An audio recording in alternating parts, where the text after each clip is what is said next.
हमी भाव लिमिटेड 2400, कपाशीचा हमी भाव 8100.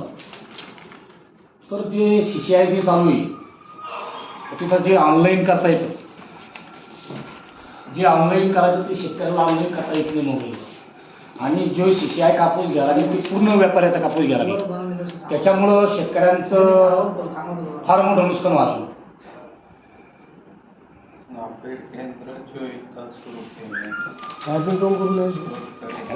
कोवर टायपिंग करता अहो नुसतं कागद जर म्हणसाल तुम्ही 5 लाख रुपये गेले असं नुसते कागद.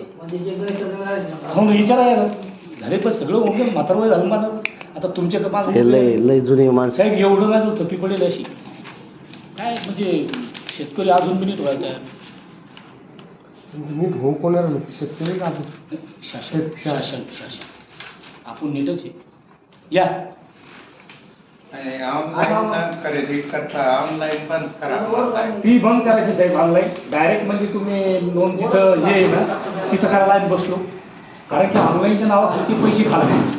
कापसाला कमीत कमी 3000 ते 4000 5 किती तर खर्च कम्प्लीटली 4000 रुपये येते. कारण तिथे पैसे घेतल्याशिवाय ते कापूसच घेत नाही. मक्काचं तेच आहे आणि सोयाबीनचं तेच आहे. मला नोंदणी करायची. हा माझ्याकडे काय आहे 7/12 आहे. हा मग मला नाही करता येत का? नाही हे ॲप दिलं गव्हर्नमेंट ना. साहेब जे ॲप गव्हर्नमेंटना नोंद करा नंबर देणार तुम्हाला नोंद करणार तर ते पैसे घेतात. आणि तिकून जे वरून नंबर येतो तो कधी येतो कधी येत नाही. म्हणजे ते घंटा नंबर आला ते 3000 आता नोंदणी करायला काय लागतंय म्हणजे त्याचं काय होणार नाही की आपण जातो कोणाकडे तरी हा मला बा नोंदणी करायची. हा CCI जे त्याच्यावर नोंदणी करावं लागते. काहीतरी करता येते मात्र तुमचं आधार कार्ड द्या. हा आधार कार्ड द्या 7/12 तेच 7/12 द्या. हा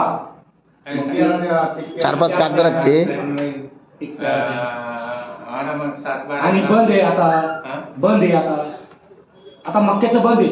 आम्ही चौकून जाऊन आलो सध्या मक्का. मग ते सुरू कधी झालं होतं तर ते काय करते मग आता 24/16 संस्थेचं नाव सांगायचं का मला?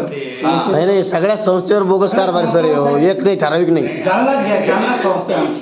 एक उदाहरण म्हणून तुमची विविध कार्यकारी संस्था सांगा ना कोणती आहे की तिच्याकडे गोडाऊन आहे. जालनाची इथं जालन्यामध्ये कोणी कोणाकडे गोडाऊन आहे? विविध कार्यकारीकडे गोडाऊन नाही. अरे सर तुम्हाला विषय माहिती आहे का? विविध कार्यकारीला तुम्ही काही ठिकाणी दिली पण तुमचं हे जे ऐका ना सहकारी संस्था ज्या आहे तुमच्या सेवाभावी बंद आहे बंद काय म्हणते खरेदी केंद्र बंद आहे. सेंटर मागा ना तुमच्याकरता त्यावेळेस ज्या वेळेस यायचं तुम्ही लोक काय करू लागले. आता साहेब सेंटर सगळे बंद आहे. हातात दिले तुम्ही ऐकून घ्या. हा जाऊ दे आणि होतं बंद करायचं का?